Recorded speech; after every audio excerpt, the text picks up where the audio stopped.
আমার রাতুল চরণে প্রণাম জানাই পরম পূজ্য পাদশ্রী বলদার রাতুল চরণে প্রণাম জানাই সৎসঙ্গের আচার্যদেব পরম পূজ্য পাদশ্রী দাদার চরণে প্রণাম জানাই গুরু পরিবারের সকলের চরণে।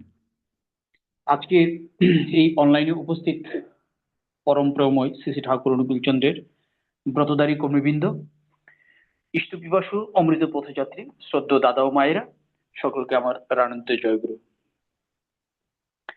আজকের আলোচনার বিষয়বস্তু ভাবে, বলে, করে না, তার কেউ ধারে না।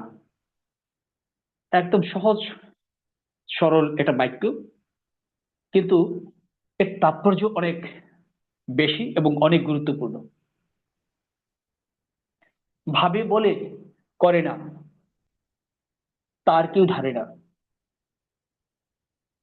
ঠাকুর এর আগেই সত্যানুসরণের প্রথমেই একটা বাণী দিয়েছেন যে অর্থমান যশ ইত্যাদি পাওয়ার আশায় এমনকি ঠাকুর সাহায্যে ভক্ত হও না, সাবধান হও ঠকবে। তোমার ঠাকুরত্ব না জাগলে কেহ তোমার কেন্দ্র নয়, ঠাকুরও নয়। তাহলে কি করতে হবে বললেন? তোমার ঠাকুরত্ব না জাগলে কেহ তোমার কেন্দ্র নয়, ঠাকুরও নয়। তাহলে ঠাকুরত্ব জাগাতে হলে তিনি যেমন করে বলছেন ঠিক তেমন করে নিজেকে রূপায়িত করতে হবে। তিনি যেমন করে বলছেন নিজেকে সেইভাবে পরিচালিত করতে হবে। আমি বসে বসে ভাবছি আমি ঠাকুরের মতো করে চলবো, ঠাকুর যেভাবে বলছেন সেইভাবে চলার চেষ্টা করব। সে ভাবছি, করছি না, আবার বলছি, কিন্তু কোনো কিছু করি নাই। ঠাকুর বলেন ভাবলে বসে চলবে কিসে? ভাববার তুমি কে? ভাববার যিনি ভাবছেন তিনি, তুমি ভাবো তাকে। তাহলে আমার তো ভাবলে তো হবে না, ভাবে বসে থাকলে হবে না, করতে হবে। ঠাকুর বলছেন করাই পাওয়ার জননী, না করে যে পেতে চায় দুঃখ তার পিছু দেয়। করতে হবে। ঠাকুর তো এই জগতে এসে সবকিছু করে করিয়ে দেখিয়ে আমাদেরকে দিয়েছেন সবকিছু। অলৌকিক কিছু তো দান করেননি তিনি। তিনি তার সমস্ত জীবন দিয়ে তিনি যা করেছেন আমরা শুধু সেটুকু অনুকরণ করাই আমাদের কাজ। এর বাইরে তো কিছু কোনো সাধনা নেই। ঠাকুর যা করেছেন, যা আমাদেরকে করতে বলেছেন সেটুকুই সাধনা, এর বাইরে না, বাইরে কোনো সাধনা নেই। এই পৃথিবীতে যত মহাপুরুষরা যতবারে যেভাবে এই যতবার এই পৃথিবীতে এসছেন তারা কিন্তু কর্মের মাধ্যমে সমস্ত ধর্মকে ফুটিয়ে তুলেছেন। আর ঠাকুর এই জগতে এসে সেটাকে একটু সুন্দর করে সহজ করে মানুষ যেন সহজভাবে বুঝতে পারে এবং সহজভাবে নিজের মধ্যে এগুলো বাস্তবায়িত করতে পারে, তিনি তার সরল ব্যাখ্যা এখানে দিয়ে গেছেন আমাদের জন্য।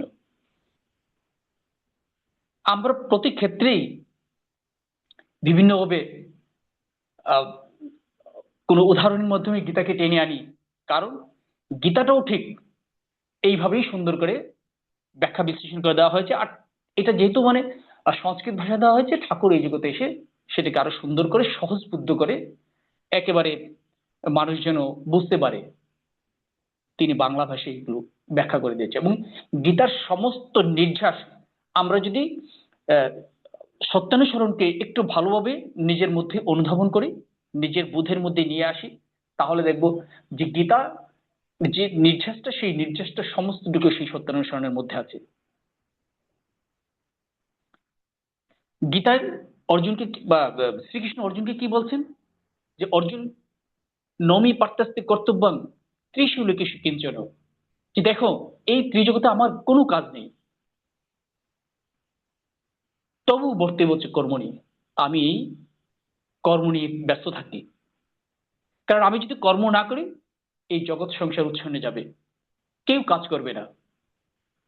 এই পৃথিবীতে মহাপুরুষরা যখনই আসেন তারা তাদের সমস্ত জীবন দিয়ে একটা পথ রচনা করে যান মানুষের মঙ্গলের জন্য। যে মানুষ যেন ভালো থাকে, মানুষ যেন সবসময় মঙ্গলের কুলে থাকে, তারা একটা পথ সৃষ্টি করে যান। আমাদের সকলের উচিত তার পথ ধরে অনুসরণ করা। কারণ আমরা জানি যে মহাজন যে পথে চলে, আমরা সকলেই তার পদাঙ্ক অনুসরণ করে থাকি। ঠাকুর এই জগতে এসেছেন আমাদের মঙ্গলের জন্য। ঠাকুর এসে কি বললেন? শত শ্রেষ্ঠ আশ্রয় যার, উন্নতি হয় অবাধ তার। কত মানে জোর দিয়ে বলেছেন, শত শ্রেষ্ঠ আশ্রয় যার, উন্নতি হয় অবাধ তার। আমরা তো সতের আশ্রয় নিয়েছি। সৎ মানে কি? যেটা অস ধাতু থেকে এসছে, যেখানে অস্তিত্ব বিদ্যমানতা আছে, সমস্ত বিশ্ব ব্রহ্মাণ্ডে যার অস্তিত্ব আছে, সমস্ত জীবজন্তু তার যার কৃপা লাভ করে,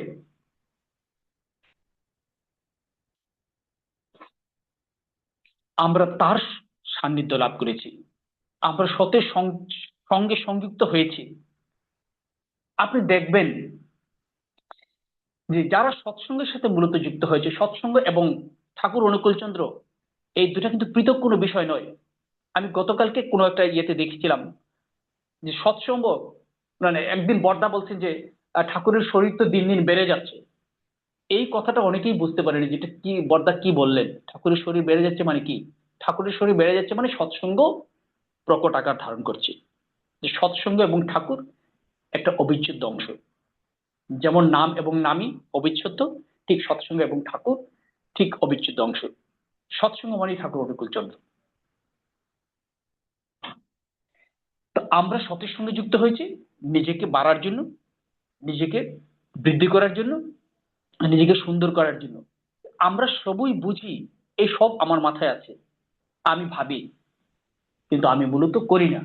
আমরা যদি করি তার মতো করে, এটা আমার জীবনে হয় না, সেটা আমি বাস্তবে বুঝতে পারি। যার জন্যই তো আমার সেই উন্নতিটুকু আমি যেভাবে আহ, চিন্তা করেছিলাম, আমার সেটুকু সেইভাবে হয়ে ওঠেনি। কেননা আমি তার কথা বুঝি, কিন্তু আমি তার কথা মানি না। আমি, তিনি এমন করে চলছেন, উম, বলার জন্য চলছেন, কিন্তু আমি তার মতো করে চলতে পারছি না। আমি নিজেকে তার মতো করে রূপায়িত করতে পারছি না। সেই কারণে আমার ভাবা বলাটা করার মধ্যে দিয়ে প্রস্ফুটিত হচ্ছে না, বিধায় আমি আমার নির্দিষ্ট লক্ষ্যে পৌঁছতে পারছি না। তো আমি সেটুকু বলবো যে আমি যেটুকু না পেরেছি, আমার অনলাইন সৎসঙ্গে উপস্থিত যারা আছেন, সৎসঙ্গে যারা রয়েছেন বিভিন্ন কর্মকাণ্ডে, তারা অধিক হারে পারবেন, এটা আমার বিশ্বাস। এবং যারা ঠাকুরকে ভালোবাসে, প্রকৃত অর্থে যারা ঠাকুরকে ভালোবাসে, তারা তাকে তাদের জীবনে গ্রহণ করে তারা বিভিন্নভাবে সার্থক হয়েছে। সেটা হাজারো প্রমাণ এই পৃথিবীতে আছে।